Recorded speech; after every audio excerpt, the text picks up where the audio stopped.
to another brand new episode of Dingers and Stingers, the podcast that would like to remind you that the Roman Empire was not built in a day, and maybe this time around it won't even be a season. But look, we're going to talk about Anthony Roman's debut later on in the show. Roman Anthony's debut later on in the show. We're going to talk about that. It's big news for a third of us, and really for all of us. He was the top prospect. So baseball as a whole, the top prospect is up. We definitely got to talk about that. We'll also talk about. Later on, we'll make our predictions. We'll talk about the Homer draft as well, as we always do. And so we wanted to start today, though. Things are going to start to look a little different around here if you're following the YouTube feed, because as NFL offseason ramps up into the full season, we are going to be going to a twice weekly show, one episode being dedicated fully to MLB and one episode being dedicated fully to NFL. We want to give our two favorite sports the appropriate time and also, keep episodes digestible. So this is what we're going to do. We're going to try that out. So you're listening to our MLB episode, if you didn't guess from the top intro there. So welcome to the first of our MLB only episodes for now. So this is going to be great. We're going to have a lot of fun with that. And so today we'll start our MLB episode with a little bit of, look, we all live in Southern California. We know what the deal is around June. There's a little weather phenomenon here called June gloom that describes the way that the clouds don't really lift until about noon over here for pretty much the entire month of June. It's kind of gray out, very sad, very gloomy looking, even though the weather's a little bit warmer. And there are some teams in the, in the league, in MLB, that are experiencing some June gloom right now. And so what we're going to do is we're going to take a short little tour through the sort of haunted basement of MLB 2025 season. So I've gathered 4 of the 5 worst teams by run differential. I've left out the Orioles because we discussed them a little bit, a couple episodes ago or so. We discussed them a little bit and what's going on with them. So we wanted to give the other teams a shot. These teams probably won't get a lot of love, throughout the rest of the season. So we want to talk about them a little bit, before things go too far off the rails. So we're going to start. In no particular order, I want to start with the Athletics here. Their record is 26 wins, 44 losses, a run differential of minus 119. And so we'll start there. So the Oakland A's, where I want to start with them is in March and April, it kind of looked like we'd be on the upswing, right? Again, with this team, Drew has mentioned a lot on this show that they kind of have these kind of waves, right? Where, it's like a 5-year cycle of, being really bad for the first couple years, then being okay, for a third and a fourth year. And then, we can kind of expect them to contend maybe toward the end of that 4th year into the 5th year, something like that. We thought maybe we're in the middle of that right now. They're going to start to get good. But then in May, they won 7 games throughout the whole month, including an 11-game losing streak. So what are some of the biggest factors for the A's and that drop-off that they experienced here toward the end of May and into June? Yeah, so the A's, I think, like you mentioned, preseason, we had, I wouldn't call it high expectations, but they were like a lot of people's sleeper pick for they could surprise some people. They could make a little bit of noise. Obviously, that's not the case. And I think a big reason people, including us on this show, had a little bit of expectations for the A's was what we anticipated to be the top 4 in their lineup, which was Lawrence Butler, Brett Rooker, J.J. Bleday, and Shea Langoliers. So I looked into all 4 of those guys, and they all have been worse than they were a year ago. And that is just when that's the top 4 of your lineup, and now they've changed the lineup around, obviously, in different ways. But when that's what you're counting on, and just none of them have even met last year's expectations, let alone took a step forward, that's just not going to be a recipe for success. And obviously with the A's, there's all sorts of external things going on. They're playing in a single A minor league ballpark for their home games.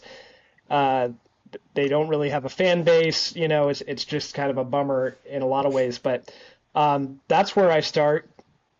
Brett Rooker and Lawrence Butler in particular have not been terrible, but when we expected maybe a little jump forward, their numbers are down across the board, so that's no good. JJ Bleday was bad enough that they sent him down to the minor leagues for a bit. I think he's back up now. Shea Langeliers is hurt, so he's not contributing at the moment.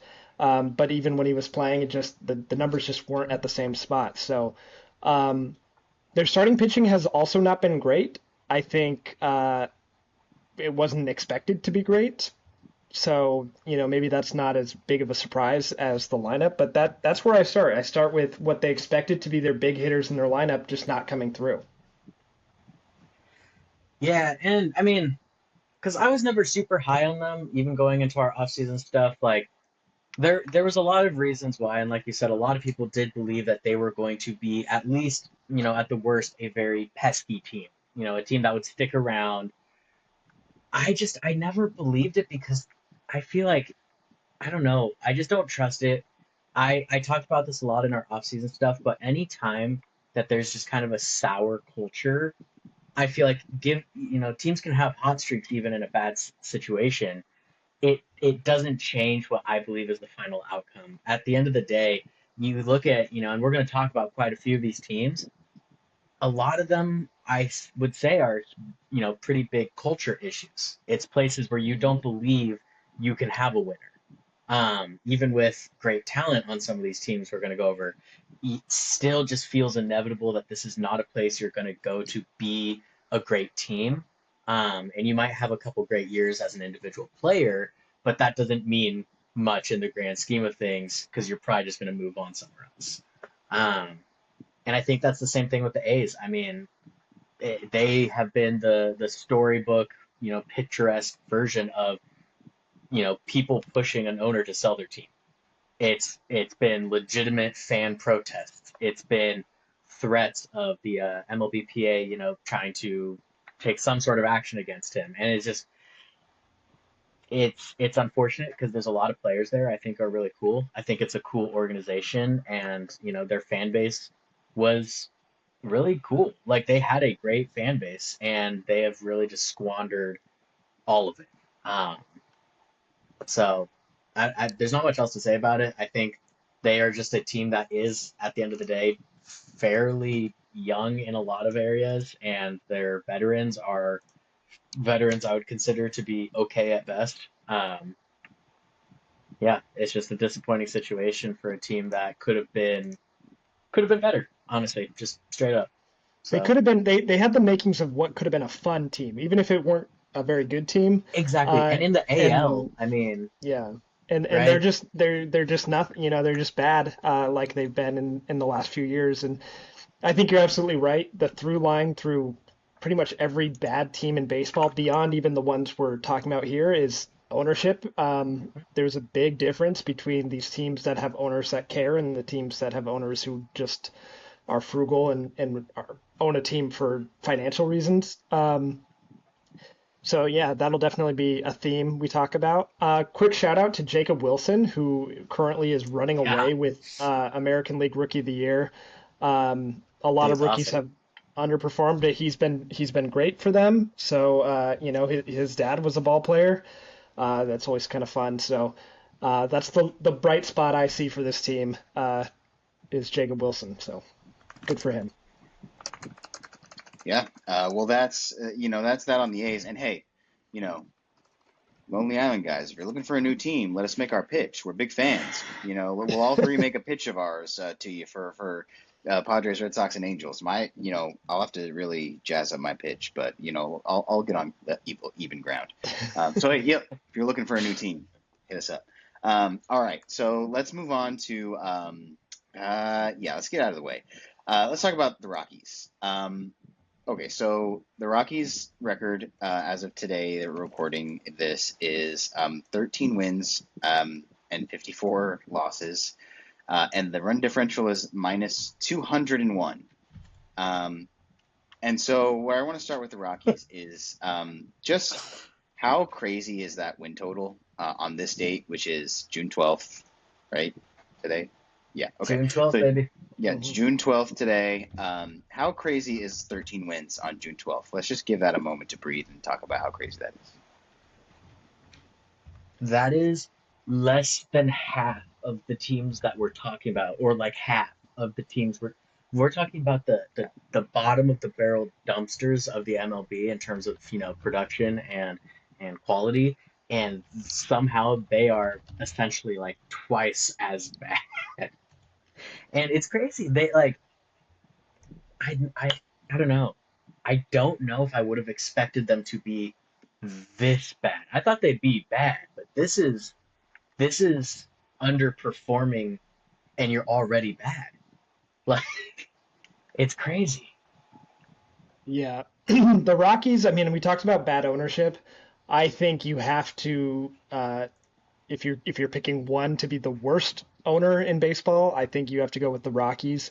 I mean, at the current pace, they will win 31 games this year. Uh, for context, last year we've talked about this many times. The Chicago White Sox had the worst record in the history of baseball. They had 41 wins, so they're going to finish 10 games behind the worst record in baseball if they keep up this pace. Now, there's still plenty of time to change that pace to get out of the worst record of all time. But yeah, it's ugly. I mean, they don't have very good players. I mean, that's that's a big reason why they're not doing well. They have a couple guys that we thought maybe could be decent, but that's not going to be nearly enough, especially in a division with uh, the Dodgers, the Padres, and the Giants, who are three of the best teams in baseball right now. It's just, I mean, the ownership group, like they're just so arrogant about, so stubborn, thinking they know what's best when clearly they don't. And it's sad. I feel bad for Colorado Rockies fans. I don't think I know any personally that are like big time Rockies fans, but if Not you are one, anymore. I mean, that's a huge that like there's no bright side to it. I mean, if I had to pick a silver lining, and this is a real stretch, it's like, okay, maybe if they are so bad that they like destroy the record for worst team ever, maybe then they'll have to take a look internally and like make some serious changes. But I just have my doubts that that will happen because it hasn't happened yet, and they've never had much success. They've made the playoffs here and there. They've been around since 1993. I'm pretty sure they've never won their division.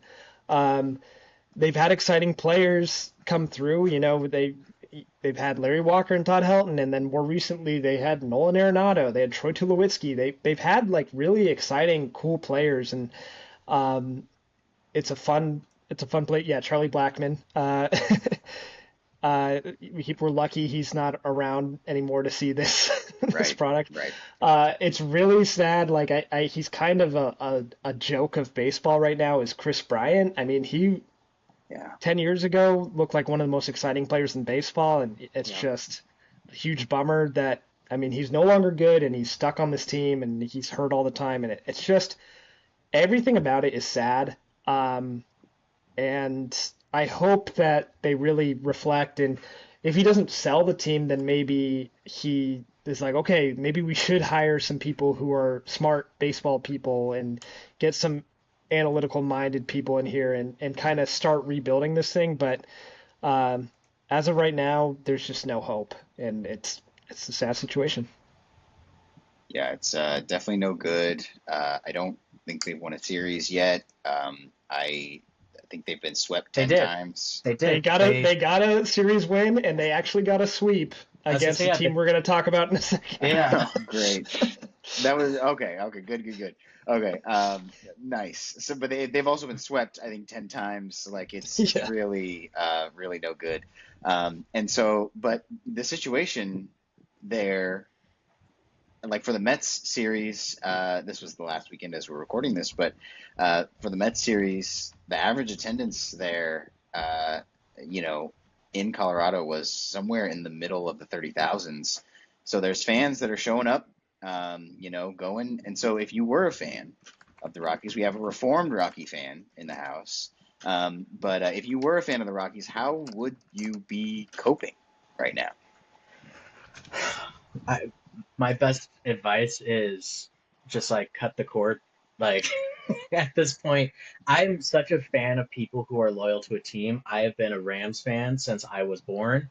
I went through the worst stretch of football ever played by the, win-loss totals. And yet somehow the Rockies are worse than what those Rams were. It's genuinely like at least the Rams tried. Like this is a team that you genuinely look at, and it's like you said, Drew. Like it just feels like the owner doesn't even want to try anymore. He's just like, yeah, I know what I'm doing. Like this is my team, my money, my shit. It's just like, dude, your team has sucked forever. You had one of the most stacked rosters back in like 2017, 2018. Did pretty much nothing with it, and then immediately started just shipping guys out for nothing. And it's just a miserable ownership. And I don't know, I think there's a difference between sticking with a team. Like if you're just Denver loyal, good luck. you know you got some fun other teams to look forward to. But if you're a Rockies fan for any other reason than like location, like I don't know, I feel like this owner is one of those guys where you're like, I could switch allegiance based off of a bad owner. I let that pass. Yeah, I was gonna. It's a good point. I was gonna say, how are Rockies fans coping? They're coping by thinking about Nikola Jokic and Nathan McKinnon, and the Bo Nix. the emerging career of Bo Nix and Pat Surtain. That's how they're Dang. doing it. And then they'll go, I mean, like a Mets series. Like I'm sure there's plenty of New York fans Hmm. because they're everywhere in Colorado.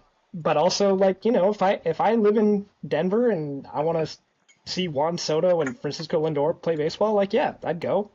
Like, but um, the product, yeah, if you're a diehard Rockies fan, I mean, I can't, like, if you like the Rockies as much as I like and care about the Red Sox, like, I honestly don't know how you go through your days. Like, that's just hard. Especially because it's baseball, it's a daily reminder that you suck. At least with the Rams, it was like once a week.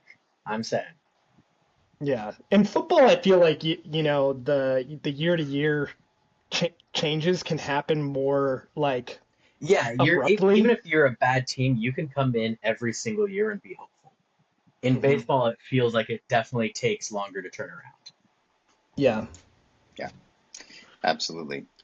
Well, best of luck to any Rockies fans who might be watching. We respect you. We appreciate you. Don't make any don't make any long-term decisions on short-term problems. If you know what I mean. All right, so let's go to Miami now. We're back on an upswing as far as teams' performance is concerned. Back on an upswing now. The Marlins, a crisp 25 wins and 41 losses, and only a minus 93 run differential. And so we might as well be talking about World Series champions here, based on what we just spoke about. So Famously got swept by the Rockies, though. and Yep. yes, However, and however, perhaps not having the best week are the Marlins as they have just been swept by the Rockies.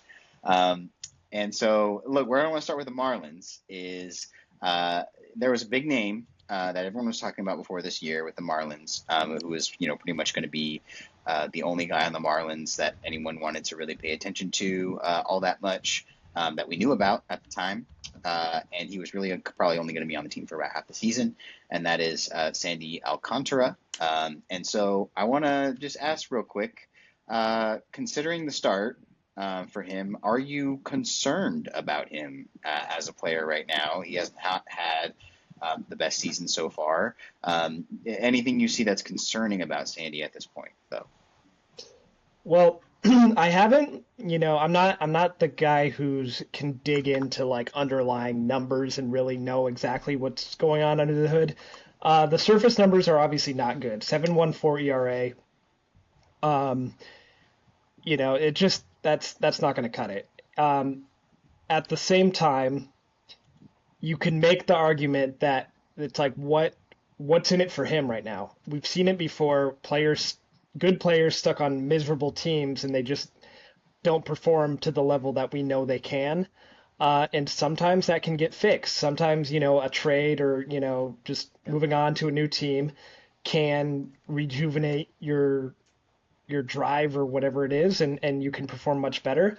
We've also seen it where you're just permanently cooked. We've seen it with a lot of the recent White Sox players. 2021 they were a pretty good team, and then as we've talked about last year, they were the worst team of all time. And some of those players just have never recovered. Tim Anderson was pretty good. He is not anymore. Eloy Jimenez was supposed to be a superstar, and he's just not. It just, it can happen. So I don't know. I don't know how I feel about Sandy. If like the Red Sox or the Padres, swung a trade for him at the deadline, I think I'd be optimistic. I think I would feel like, okay, let's see what he's got. But I wouldn't be like, he's definitely going to succeed, because it's just been that bad this year. And as far as the team as a whole goes, I mean, like, you could just take what we said about the Rockies, take it down a couple notches. It's basically the same. They just are poorly run. When they get smart people involved, they don't let them work their magic. When Derek Jeter was there as part of the ownership group, he wanted them to spend money and wanted them to go after free agents and stuff. And he kind of got held back, and he eventually left because of that. They had Kim Eng in there, which was like groundbreaking, first woman to have that high of a position in baseball. And then she left because she didn't have the freedom to do her job. It's just, it's just a bad roster. There was some exciting players once upon a time, and there's still like little flashes of players that you think, okay, like I'd like to see what this guy looks like in a couple of years, which is more than you can say about the Rockies right now. But as a whole, it's just an uphill climb, and they're also in a very tough division with teams that are well run and smart, and they're only 3.5 games behind the Braves, who we picked to win that division. But Braves are having a bad year. We don't need to go there. But yeah, like I don't know. It's just I predicted the Marlins to have the worst record in baseball going into this season. Obviously, doesn't appear like that will happen, but they got swept by the Rockies. Things just don't look good there. So No, certainly not. And so I want to just lead into my last question about the Marlins, because you kind of talked about it a little bit right there. So like you mentioned, save the Rockies. The other teams that we're going to talk about in this segment, they have kind of either a guy or a couple guys. We talked about Athletics. They've got the leader for the AL Rookie of the Year right now. Severino's going to be there for a couple more years. He's a guy. And then so all these other teams, they have a guy that they can kind of build around, or you can kind of, at least say we've got him. So assuming that Alcantara doesn't make it past the deadline, do the Marlins have that guy? And who is it, if I don't know about him yet? I personally think they do. I mean, unless they decide to sell him too, I think the emergence of Kyle Stowers is legit. He's really good, plain and simple, and he's been really good this season for them. I would say he's easily their most valuable player at this point. He's 27, just a solid bat. I feel like his numbers don't look as good as we played a series against the Marlins like a week ago. He just looks good. He passes the eyeball test of baseball, if you want to say that. So yeah, I would say they absolutely have a guy. I don't know if he's as superstar in the media as some of these other teams have. He's not winning any records this year or winning any rewards, but I mean, if you're a fan of the Marlins and you don't have a lot to look forward to, I would be happy you have him. Because yeah, I mean, he looks good. yeah, that was they got him in a trade from the Orioles last year at the deadline, and they traded. I want to make sure I get this. Trevor Rogers. There's a million Rogers pitchers. I'm pretty sure Trevor Rogers was the one. They traded to the Orioles. They got back Kyle Stowers. They also got back Connor Norby. And it was a trade at the time that we kind of were like, really, Orioles? You're going to give up that much? And remember, last year the Orioles were really good. Um, and it was really the first sign of like, oh, the Orioles might not be that smart of an organization. Um, and so good for the Marlins because that was a good trade. I think they pulled that off well. I like Kyle Stowers. I think if I'm a Marlins fan, I like him. I think the other guy you can mention is Yuri Perez, who is a starting pitcher who just made his debut this season. He was recovering from injury. Uh, didn't look great in his first start, but he's 22 years old. He's a starting pitcher. He's got electric stuff. He pitched in 2023, pitched very well for them. Um, in 19 games, put up 1.5 WAR. That's a perfectly solid season, and that was as a 20-year-old. So you can be excited about him. And Um, if I'm not mistaken, he's like 7'3". height? Yeah, the He's dude six is eight. He's 6'8", yeah. Um, same thing.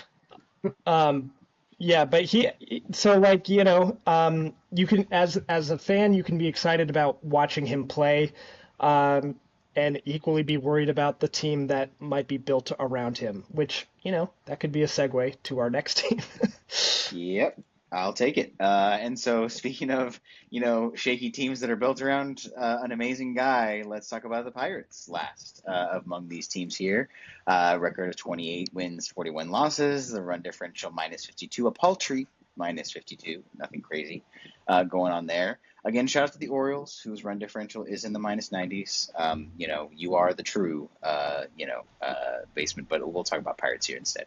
My first question about the Pirates is about that guy. So, how would you approach the possibility of a Paul Skenes trade if you were the Pirates? Would it be sooner rather than later, or are you going to bank on that the value will only keep going up over the next year or so? Or would you consider not trading him at all and having him be, as much as you can try to convince him, have him try to sign again in a few years time. Keep him around and have him try to do that. How would you approach that? I mean, from my perspective, which is, I'm not super familiar with Pirates historically. Yeah, Drew, you can answer this maybe. Are they a team that does spend money on their players, or are they one of those like, nah, we don't, we keep it pretty thin around here? They do not. Historically, they do not spend very much money. That's what I thought. So in my head, I think if I'm the Pirates, right, like you have to look at it as like, okay, so if you trade Skeens, your hope is that you're getting back a lot of really great prospects who are going to develop and turn into good players. And, in theory, that sounds great on paper, but what that does to the Pirates is it means they trade away maybe already what is one of the best players they've ever had. And then you turn that into a bunch of players you're not going to want to pay in a few years. And then you're just out everything. Like I don't know. At this point, when you're a team that doesn't want to spend, I don't even know what you do with superstars because it's like I feel like you kind of just have to use them while you have them, and then maybe you can, try and trade them in their last year at the deadline, so that way you really get the most value out of the player in terms of what he did for the team. Because, yeah, I don't like the trade for Skeens at this point with how young he is and how much control teams would have would be, I feel like a trade package like we've never seen. Like the Juan Soto trade felt insane, right? And you look at what that did for the Nationals. And now if they re-signed those guys, you're talking about, a franchise altering trade. They traded away a Mhm. superstar in his prime who was young, had control, and what they got back was what looks to be at least three above average, if not, low end star, superstar type players. And we'll see about Robert Hassel. And so I don't know. It's just like it's hard to say. I think if it was up to me, you gotta try and keep Skeens. At the end of the day, like if you're talking about you actually want success for your franchise, you gotta keep Paul Skeens because he's a player that fans can buy into for a generation. Like, you talk about what Pirates fans have with like Andrew McCutchen. Obviously, he's old now, but like Pirates fans, that was their guy. Like they were so Mhm. loyal to him, and even he left for a while, and then now is back, obviously. But I'm like, if you could just lock up Skenes, like, why wouldn't you? At this point, like, hand him the keys to the franchise. Like, I just don't think trading him is going to work out in their favor, considering they're not willing to pay him already. So why would they want to have 4, 5, 6 other guys they're going to soon need to pay? That's my thoughts. Yeah, I fall into the same boat of I would not trade him right now. If I'm Ben Cherington running the Pirates. Now, yeah, it's true that the chances of re-signing him, especially if he continues to develop and is the ace pitcher that we've seen, uh, quite low. Like, I don't think he'll be a career Pirate. But the two biggest like camps I've seen who are kind of vying for a Paul Skeens trade, one camp is like, fans of teams like the Dodgers who just want him on their team. And it's like, of course you think he should be traded because you want him. Like, I'm not going to fault you for that. Um, the other, more neutral one I've seen is like, well, it's not really fair to Paul Skeens that, he's stuck on this miserable team with no chance of really going anywhere, success wise. And, we deserve to get to see him play in big games and stuff like that. I kind of disagree with both camps because if if you're if you're Ben Cherington running the Pirates, you have to expect money or not, or open checkbook or not, you can build a winning team. You have faith in yourself to pick players, find players to make a winning roster. You got to believe in yourself in that sense. So to trade him, well, yes, you're right. I think it would be if they traded him right now or at this deadline. I think it'd be the biggest haul we've ever seen by far because yeah, Juan Soto in my mind is the biggest, and he was 2.5 seasons away from free agency, where Paul Skeens is what, like 4.5, 5, something like that. Um, and Paul Skeens, he immediately came up and dominated. We don't see that very often with any position, let alone starting pitching. Now, starting pitching is risky. It's riskier than most because almost all of them get hurt and have, Tommy John or whatever at some point. Yep. So you run that risk, but like I think it's a risk you should take, and he's on the team long enough right now that you gotta expect that you can put together a competitive team some point during his tenure. And it's a bummer to waste this time, but they don't spend money and it's frustrating, but maybe that'll change at some point, or maybe the guy will sell the team at some point. You just don't know. And I just think it's even if you get a massive haul of unknown prospect, like I'd say unknown in the sense that they don't have MLB experience, that it would just be such a bummer to that franchise who finally, they picked this guy and he's come up and he's been awesome. To just say, hey, by the way, the next 5 years we don't really expect to like be good enough. Like that would just be a big bummer. And they've signed guys to extensions. Like Mitch Keller got an extension. Brian Reynolds got an extension. Now neither of them were to the extent that Paul Skeens would have to sign for. But like maybe you could build to get some fringe free agents and try to make it work. And obviously it hasn't happened yet. But I would just hate to punt it now, even if you could get a massive haul. Give it at least a couple years and be on the Juan Soto timeline. You don't have to trade him right when he's about to be a free agent. Just give it some time to see if you can build around him. I mean, they've got other pitchers that you like. Jared Jones is out for the year, which is a bummer, but like a rotation with Paul Skeens, Mitch Keller, Jared Jones, and then Bubba Starling coming up, like that's a pretty nasty rotation. And if you add any amount of offense to that, like they're not as far away as these other teams we've talked about. Yeah. And I think you gotta believe in yourself enough to not trade him. That's my take. Yeah. I mean, dude, I just saw a thing talking about the fact that Paul Skeens and Mitch Keller have the most combined quality starts of any, top two pitchers of any team. And they also have by far the worst run support of any top two pitchers on any team. And it's just one of those things like you get 6, 7, 8 innings out of a guy and you gives up 1 run and he's taking L's. Like they have, I think between the two pitchers, they have a combined 5 wins this year. And like wins are a funky stat for pitchers, but like It is comical that's what Paul Skenes his win loss record compared to all his other numbers. Yeah, it's yeah, I saw the one where it's like he literally pitched 8 innings. He gave up 1 run, had like 11 or 12 strikeouts, like 3 hits. It was something ridiculous. Loss. mhm. I like that's brutal. It's just Yeah, brutal and I stuff. see I some people see that as like, well, you got to get rid of him, let him go somewhere else, and I see that as you got to get some offense, and you got to like, Yeah, you it can might be find too late guys that this year, but yeah, for you've got him for a long time, so like just build up the offense a little more. exactly. I'm fully on board with that. Like, give him a chance. If you're a GM and you don't think you can build a winning team in 5 years, let alone 2 to 3, you really shouldn't probably be a GM. Like, Hmm. trim some of the fat at the deadline this year maybe, and just you can punt this season, sure.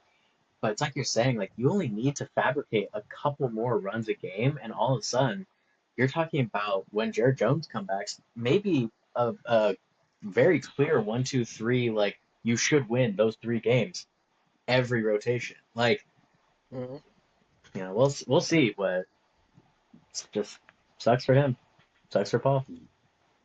Yeah, and they could not trade him, and that could be fine, or they could be the franchise that we don't know how Paul Skeens' career is going to end up, but they could be the franchise that let Barry Bonds and Paul Skeens go. That they could be that at the end of the day, and they could be notable in that way. You'll never know. All press is good But press, guys. yeah, all press is good press, of course. Speaking of good press, we like to talk about our teams and maybe give them some good press here. So let's go over to Fan Corner and fan out a little bit. It's been a little while since we recorded last, so we want to start with the Padres, and let's talk about the last couple weeks or so for the Padres. Yeah, it's weird. The Padres have looked really bad, and yet we still keep winning games at like a 500 or above rate. It's like we talked about probably a couple weeks ago, where it's just like somehow we keep kind of winning most of our series, even though it feels bad looking at it. Um, Tatis has been in a huge slump. Merrill's been in a huge slump. Sheets has had his moments. Machado's been good, finally, and it's been weird though. Xander has it's been hit or miss with him, but it looks like his power is just gone. I mean, he had one of the hardest hit balls he's had in a while, and it didn't even make it to the track. So it's interesting. We're in a really interesting spot, and again, I can't complain. We're doing good. We're competitive. We're very much in for not just the division, but wild card. I think we're only 2 games behind the Dodgers, and we still play 5 or 4 more games against them in the next like week or so. So yeah, I think once we start getting closer to this trade deadline and things start moving, I mean, every single thing is pointing towards the Padres are going to be buyers. They are going to be looking at this as a aggressive opportunity to potentially surpass the Dodgers. And yeah, I think we just need to get a catcher and a left fielder. Um, Someone please give us a catcher and a left fielder. That's it. That's all there is to it. All right. Well, let's go to Boston and talk about the Red Sox next. Big news there.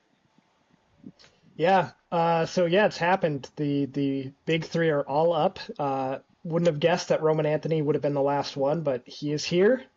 He made it, and it's very exciting. It's been a more up and down. It was we didn't record last week, so last week I would have been very down, losing a series to the Angels, which remarkably similar team to the Red Sox in terms of vibes and everything. Just like what is this team? In Dallas, I'll let you talk about them, of course, but um, yeah, but then lose a series to the Angels, then go to New York, go to the Bronx, and win 2 out of 3 against the Yankees. That feels pretty good. And the offense really came alive in that series. And then we come back home. Roman Anthony gets called up. We play 3 games against the Rays, and we win 2 out of 3 of those. And the Rays have been one of the hottest teams in baseball lately. So right now, feeling as good as we've felt in a while. I think it's kind of a sense of relief to finally have Roman Anthony up, Marcelo Myers up, Christian Campbell's been up all year.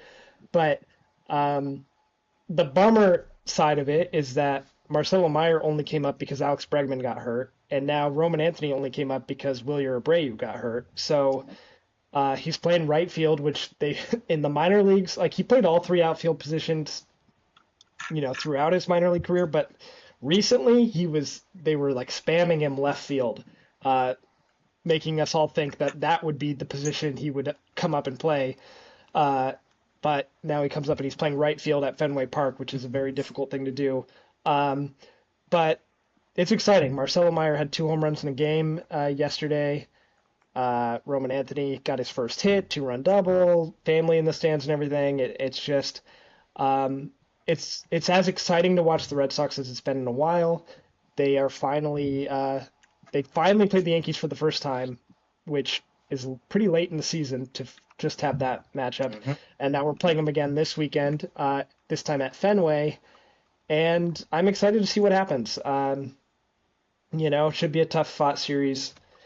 Of course, it's always crazy when we play them, but we still have the problem of the logjam with now outfielders and infielders. Alex Bregman is on the path to recovery. When he comes back, I don't know exactly what the move's going to be because Meyer has been playing third. Obviously, he'll be moved. Trevor Story has figured it out to some extent. He's been hitting much better of late. Campbell has been slow, and so maybe he's the move, sending him down, which would feel kind of weird because he's the one who's been up the whole time. Um, our fill-in first baseman for when Tristan Casas went down has been Abraham Toro, who has been amazing randomly. Like he has like a 156 WRC plus. Like we'll see if that's sustainable, but like, hey, you know, I'll take it. good for him. And then in the outfield, yeah, you got Jaron Duran, Ceddanne Rafaela, Wilyer Abreu, and Roman Anthony. Not to mention Masataka Yoshida, who still hasn't played this year, and like, who knows what's the deal with him. I'm starting to think that maybe he's the Padres pickup. Maybe it's Yoshida, and Could uh, be. I think there hasn't been any like news of him being talked about, but it's like we have no plans for him. I don't know what the deal is. And he is a perfectly solid player. If I'm a Padres fan, I would be thrilled with that. If I'm any, Yeah, I have a feeling he's not going to be on the Red Sox by the end of this season. Whoever gets him, you're getting a great player, and I, you know, I that's think cool. Yoshida would be awesome. It's just a question of the financial stuff. Yeah, that's fair. Um, I don't know. We'll see how this logjam figures out. It seems like the Red Sox front office, the mindset has been, well, we'll just kick the can down the road. Maybe someone will get hurt. I don't know. I'd like to see some conviction and like, okay, here's the team. Here's the team that we want to have. Let's run with it. Um, and yeah, we'll see what happens. All right. Well, from there, we'll go to the Angels. Talk about the Angels for just a second. Um, yeah, so since the last time we recorded, yeah, we already talked about the series against the Red Sox. The Angels won that series. That was a really I did not enjoy watching a lot of those games, even though the Angels won, because they were very crazy, and something crazy happened. It felt like in all of them, most especially the last one, the Red Sox won. They won on a home run that traveled, what is it, 308 feet, something like that. I think it was the shortest walk-off home run ever hit. Yes, and so that sort of sums up that entire series. There was a lot of weird stuff that went down. The first The inning was just in the yeah in the first game, the Red Sox had that first inning collapse, and the Angels just jumped all over it. Mike Trout came back and he started off really well, and then he's now sort of leveled out to just normal, and it's all good. Where's he playing these So days? we'll talk about that in a minute. All right. Uh, and yeah, not good news. If those of you who are in the know, not good news for Matt's home run team. That news, but and then they won a series against the Mariners. Division rival Mariners. That's always fun. The most interesting thing that happened in that series is I was there to watch one of them. I went on Saturday's game, which was an 8-6 Angels win. We got there a little late, and Cal Raleigh had already hit a home run, and so the Mariners were up 3-0. And then throughout the course of the game, we saw 2 Joe Adell home runs, another Cal Raleigh home run, a Chris Taylor home run, for God's sake. Julio Rodriguez left the game. Got hit, Yeah, Julio Rodriguez left the game in like the third inning off a screaming line drive that hit him in the leg. I think it was a Rosarena who hit it or something. Yeah, so he left the game early. And that game was just so eventful and fun. And then they swept the Athletics most recently. That series ended yesterday. So 3 series wins in a row. They play Baltimore next, and then the Yankees, both on the road. So we'll see how things go. The Angels, they're in second place right now. Are they 1 win or like 1 loss from dropping to fourth? Yes, they are, because the Rangers, Mariners, and Angels all have 33 wins. And so we'll see how the rest of the week goes, where they end up at the end of the week. But right now they're in second place, and so that feels pretty good. Almost at 500, 33 and 34, not bad.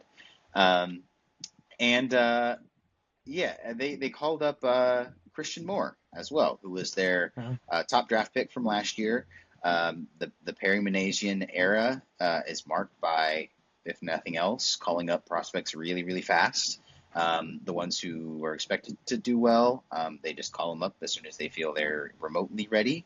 And so Christian Moore is coming up, probably to relieve Luis Rengifo of his duties at second base, I would have to imagine. And so we'll see how that goes. He, I think, was the 8th overall pick last year. He's the Angels' #1 prospect. I think he's like 50-something in the league as a whole. So an exciting thing for the Angels. They'll get a little reinforcement. Baltimore is going to get a little, assuming he plays and starts in Baltimore, they're going to get a little bit of an unknown factor of what's going to be going on over there. So that'll be interesting to watch. Things for the Angels. It's looking fun. Angels fans right now are making me a little angry, though, I will say. The organization, after what feels like an eternity, finally found the thing that Reed Detmers is really good at, which is unbelievably high leverage relief. I did not see that coming, but he has been amazing in high leverage situations in the last month or so. He's got 2 saves over the last month. He's been phenomenal in that role, and Angels fans everywhere are clamoring for him to be sent back to the rotation for God knows what reason. It's like, you finally find the thing that he's good at, and let him just be good at it. Don't do that. So don't listen to them. Angels organization, keep Reed where he's at in the bullpen. He's doing great. I don't want to be a Debbie Downer, because the Angels have been really great lately and on a hot streak. Their run differential currently two runs better than the Pirates that we just talked about. How bad? Yeah. They're not blowing people out, and they are. They have not made up for the fact that they lost a lot of games big in the middle of the run of May and April. So not making up for that. A lot of close wins so far. So not fun. I don't imagine. Like I said this on our last episode. They'll do well like this, and then they'll do very, very, very, very poorly, and then they'll do well again, and then they'll do very poorly, and so that's how it's going to go. So there you go, fan corner for this week. Little tales from the ballpark there. Trying to think of anything else more. We went on a Saturday, so there were fireworks. That was fun. Always love to see that. It was beach weekend, and you couldn't tell, because they didn't do anything special for it. It was like the only way you could tell was like uh, like there was the banner on the on the LED scoreboard on the around the stadium. It was like beach weekend or whatever. They didn't do anything really for it, but There's no they tried. sand or anything. No, they nothing. They try, but no dice. Also, didn't get to see the rally monkey. No big deal. They were winning, but would have loved to see that. Okay, so let's move on to our predictions for the next week of play here. So the last time we recorded, Drew's prediction was that Mike Trout would hit a home run over the entire Green Monster at DH. And you had a prediction about there was a specific game and at bat that was going to happen. Yeah, I got more specific, but I'm going to count it as a win because I But was this is a wrong about how specific I yes. got. This is a He W did though it. because he did it. That was He crazy. It was he part did of it in that the first inning. first Yeah, inning of the first game. part of that first Yeah. inning onslaught. So that's a hit. But what do you got for this week? This is as much of a lock as you can get in my weekly predictions because I got lazy with it. Uh, my prediction is that this week, well, actually 1 week from today, on Thursday, June 19th, I will be having a beer at Wrigley Field watching the Brewers play the Cubs. And my prediction will be that the beer will be cold.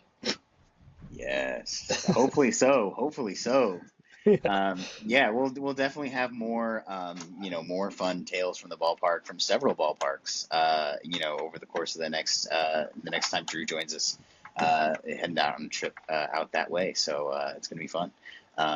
So sweet. Okay, so this week Drew's prediction is that he will have a beer at Wrigley Field, and that I think you can if you can bet on that. If Vegas is taking odds, put it all down. It's going down. It doesn't matter what the odds are. Take it. All right. So for Matt, last time we recorded, Matt's been having sort of a back and forth with trades. He wants one to happen and then he doesn't, but then he'll flip flop back. So the last time we talked, he was back on the trade train.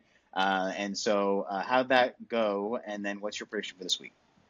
Yeah, not great is how it went.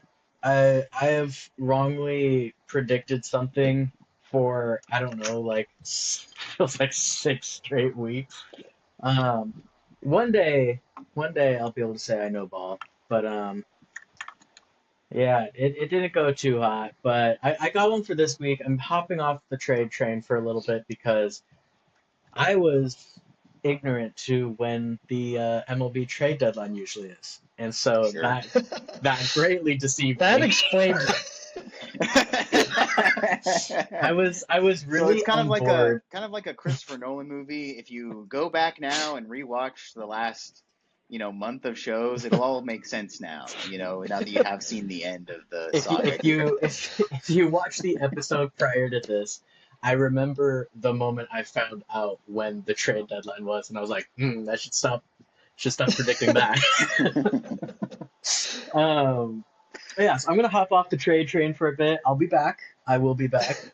I'm gonna time it up a little better. Um, my prediction for this week is I think that we are going to start to see the separation between the top half and bottom half of the NL West. Right now, the Giants have been right there with us. I know today they lost to the Rockies, I believe. Um, yeah, they lost to the Rockies. The last I was watching was in like the eighth. But I don't see them having the sustained success. They've had some good players playing well, but I don't know if I see the sustained success in Arizona. I mean, they lost Corbin Burns for the year, and as exciting as that offense is, it just feels like every game is an uphill climb for them. They have to score like 9 runs a game to win. Um, and so I just think we're going to start to see kind of San Diego and LA separate from the rest of the pack. So, broad prediction this week, but I think there will be a wider gap by next episode between those two teams and the bottom two teams. And I say top two and bottom two because the Rockies don't count this year. Yes, always at the bottom, the Rockies. Okay, so there you go. Those are our predictions for this week, and we will, we'll see how those go. And so let's go now to our home run draft update here. Standings as of this week. So Drew, let's talk about it. Where are we at? Where are your teams at? What's going on? Yeah, so it's really remarkable how much the three home runs given up matches up to the one home run hit. I didn't know what I was doing when I invented this whole thing because our numbers don't change much at all overall. Right now, Matt has four and I have seven, so I'm in the lead. Yeah. uh, I'm catching I up. have I've hit 30 more home runs. My players have hit 30 more home runs than Matt, and given up whatever, about 90 more uh, home runs. So that evens out to, That being is a a pretty one to close, three ratio. yeah, pretty close thing. So the things to note really, Trout has been playing a lot of DH since he came back, which could end up really affecting Matt's roster. As a reminder of Could, the yes. rules, you Could. have to hit the home runs in the position you were drafted in. So, uh, but in brighter news, Tyler Soderstrom is back to playing first base because of injuries and whatnot. And he had a pretty good week, hit a few home runs. So uh, that's good for Matt. On my end, I mean, it's a lot of Cal Raleigh and Shohei Ohtani doing a lot of heavy lifting. And that's where we're at. I gotta say, by the end of the season, if I lose, that's okay. I'm okay with that. But I want to know what the total is, regardless of position. I just want to know how much that cursed me this season. I have been Hmm. so curious because I'm like, I'm down 30 home runs by qualified home runs. Have I like I'm wondering what the discrepancy of non-positional home runs is. I don't think it's close to 30 yet because it's mostly It's mostly Trout. We've had it's some Trout and Soderstrom. a little bit of Aaron Judge. And I also have it happening too, not to the same extent, but it happens to me um, with, let me Yeah, look at, name one. no, like Jose Ramirez will pop in at DH every now and again. Like, it just happens where guys They get, need a day off. yeah. And Cal Raleigh has lost me a couple by playing DH. Obviously, not a ton. Um, Let me pull up the list. There was, The thing is I think I would feel better if my guys who were playing DH instead of positions were hitting on pace for 60 plus home runs. That would make me feel a lot better. yeah, yeah, yeah. I guess it's mostly been Jose Ramirez and Cal Raleigh for me, um, that have lost me home runs. And guys I expected to hit a lot more in general aren't coming through for me. Like Vlad Jr. is only has 8 home runs on the year. So that's a bummer. Matt Olson, he has 14, which, that's a decent amount, but you kind of expect better power numbers from Matt Olson. So I don't know. We'll see. It's mostly, you know, your pitching is just a lot better than mine. That's what's keeping you in the game. Yeesh. Hopefully that sticks around. I'd love to see this stay close. So we'll see how that ends up. Okay, so let's end the episode. Wait, we haven't talked about NFL yet? Wait, remember what I said at the beginning? Check back in a couple days. I All remember. right. All right. So let's end the episode with our dingers and stingers for this week. So let's start with the bad, and let's start with Drew's stinger for this week, if you would please. Yeah, it was going to be my stinger last week as well, and I just kept it. So John Brenkus, who is the guy behind Sports Science on ESPN, I don't know if you guys were viewers of that program, Mm-hmm. a fun show to watch. Just like made sports, took like the really like crazy stats and like data behind it and made it digestible for even like a kid. Like I Yeah. watched it when I was a kid, to watch, and it compared like the force of like a linebacker is the same as like a rhino and like like crazy stuff Yeah. like that. Unfortunately, that guy who created that show, he passed away, and the statement from his family was really sad because it was that he lost his battle with depression. and they framed it as a disease. And so we can kind of connect the dots and figure out what that means. And it's just really, really sad whenever you hear that. I appreciate them framing it as a disease because it absolutely is. And we've talked about it with Jaron Duran and other episodes. And, we don't like to get too serious, but I was just really sad to hear that because he brought a really interesting way of looking at sports to the world. And we got to all enjoy that. And you never like to hear that someone was fighting depression and ultimately losing the battle. That's the worst possible outcome. So shout out to John Brenkus. He brought great work to us, and I'm really sorry that he's no longer with us. Yeah, a program instrumental in how often I was able to sort of blow the minds of other kids at school. I would go and, say facts like that, and I'd be like, no, it's true. I saw it on I saw it on ESPN. And so, yeah, absolutely. Just love the work that he was able to do and what he was able to bring to us. It was great while he was here. And so let's move to Matt's stinger for the week. Let's go over there. Yeah, my stinger is football related this week, but it's been kind of talk of the offseason a little bit, but really coming to a head right now is the Bengals contract situation with, both Trey Hendrickson and their rookie, I believe Shamar Turner. I believe that's his name. My apologies if it's not. But they are really just kind of shit in the bed. It is crazy. They have their first round pick rookie coming out and basically saying they would rather win an argument than win games here in Cincinnati, and he's now officially not reporting. The mandatory stuff has begun, and he will not be there. And all signs are pointing towards there's a good chance that he actually ends up sitting out and never signing this contract and re-upping into the draft next year, as that is one of the possibilities you can take as a rookie.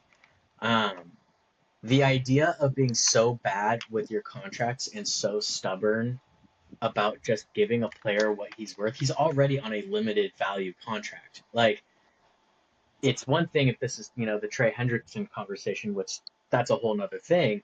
This is a rookie, and it's like you're really trying to shaft rookies who are like at the lowest level of this pay scale because you are such a stingy and stubborn and all the other negative adjectives franchise. And it's long been known that Cincinnati's kind of they are the ownership group of the Pirates. They are the ownership group of the Marlins. They are one of the NFL ownership groups that's never been seen as trying to build a winning culture. And we thought that changed with Joe Burrow and Jamar Chase and all this stuff. And it turns out they're just pretty much trying to sell jerseys. At this point, they want more flash in the pan than they want success. And it sucks. It sucks anytime you see players getting shafted by the stinginess of ownership and, administration of a team. So yeah, that's kind of my stinger of the week. It bums me out. Yeah. Not a good situation for Shamar Stewart is who we're talking about here. But yes, not a good situation for the Bengals over there. The defense is what needed help. They drafted him to help it, and now they can't help themselves at all. So let's end with the good here, and let's go back to Drew. Give us your dinger for the week. Yeah, my dinger for the week is Daniel Bard, who most recently we might know him as he was the Rockies closer. He signed a contract, minor league deal with the Mariners. So coming back from injury and stuff, that's kind of what you do to try to reacclimate to baseball and get back in. This is a dinger for me because Daniel Bard, I'm sure many of you who watch this are familiar with the journey for him because it's been pretty widely reported, but he was, back in 2010, 2011, really, really good reliever with the Red Sox, and they failed to convert him into a starter, and he got the yips, and he was out of baseball for 7 years. He was out of Major League Baseball. In 2020, he came back with the Rockies and was a dominant reliever again in Colorado too, which that's not easy to do. He had an amazing year in 2022 in particular. I'm looking at his baseball reference page. Apparently he got MVP votes even that year, which it's pretty astounding. But yeah, Sure. he had a great year. So he hasn't pitched since 2023. Obviously, he's 2025 now. He's 40 years old. Uh, I think that's super cool. Well, he's not technically 40 yet. He has like 2 more weeks. But I just think it's cool that he's still out there going for it. When that's twice now that we kind of thought his career was over and dead, and he's the comeback king. So that's just, I'm rooting for him. I hope he gets back to the majors. Yeah. Wonderful. All right, so Matt, let's go to your dinger for the week. Yeah, my dinger is we've got a new familiar face joining the ownership of the Rams. Franchise legend Marshall Falk. I just almost said Marshawn Lynch. Marshall Falk now No, back. you didn't get him. You Ownership of got the you Rams. you got Bobby. You We didn't yeah. get Marshawn. But yeah, so Marshall Falk is joining the ownership group of the Rams as a minority owner. And I really like when things like this happen. I think it brings good perspective to ownership groups and kind of speaks to the culture of that a team is built. Is when, legends of the team love the team enough to come back, right? Like they love the team enough to reinvest into a team, whether that be time or working, or in this case, potentially just financially, or both financially and working. So I think it looks good for the Rams. It's exciting to me because he was a player I grew up watching, and yeah, it's good stuff. Cover of Madden '03. Oh yeah, Yep, oh yeah, absolutely. dominant. Never forget that. All right, and look, let me before we leave, I'll sneak in a dinger that was meant to be in the Angels part, but I forgot. John Lackey and Troy Gloss returned to Angel Stadium in the Savannah Bananas game that was hosted there. That was great and super fun to watch. John Lackey participated in a skit with the Bananas players. I did not expect that to happen. He went out there and he threw some warm up pitches, and then he's mic'd up, and so he's all across the whole stadium. He's you hear him go. The manager comes out and he's just I don't know if I've got it. I can't. I don't know if I can do it. I'm not feeling. I'm feeling kind of tight. And then the manager's like, "No, you got this." And then there's a guy out on the water feature, dressed as an angel, and he starts doing the angel thing from the movie. And John Mikey's like, "All right, I got this." And they they brought him in with one out, and he had to throw 23 pitches to get the out. They were smoking him. It was really mean and really funny. So that was meant to be the Angels part, but I forgot it. So it'll be my sneaky dinger for this week. Dude, All I right, saw Troy Glass got a hit in Angel Stadium this year before Rendon had. that's true. That's true, and never forget that. But yes, he did get a hit. That was really fun too. But all right, so that'll do for this MLB episode of Dingers and Stingers. Join us right here again in a couple days for our NFL show. And so yeah, if you're watching, thanks for watching. We appreciate it. Drop some comments below. How's your team doing? If you're a fan of one of the teams we talked about earlier in the show, I'm sorry, but let us know My how you're coping. condolences. Until next time, we'll see you right here in another couple of days for another episode of Dingers and Stingers. See you then. Bye.